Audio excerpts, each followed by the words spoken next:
యాదగిరిగుట్టలో దొంగతనం ఘటనలు పునరావృతం కాకుండా చర్యలు తీసుకుంటామని ఈవో వెంకట్రావు తెలిపారు.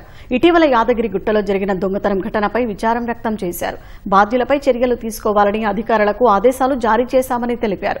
దేవస్థానం పరిధిలో అంతర్గత బదిలీలు చేయాల్సిన సమయం వచ్చిందన్నారు. విచారణ పూర్తయిన వెంటనే బాధ్యులపై తీవ్ర చర్యలు ఉంటాయని ఆయన స్పష్టం చేశారు. అవసరమైన చోట మరింత మంది భద్రతా సిబ్బందిని నియమించుకునేందుకు చర్యలు చేపడుతున్నామన్నారు. కొండ మీద గాని కొండ కింద ఆలయాలకు సంబంధించిన చౌట్రీస్లో గాని భద్రత విషయంలో గట్టిగా రివ్యూ చేయడం జరిగింది.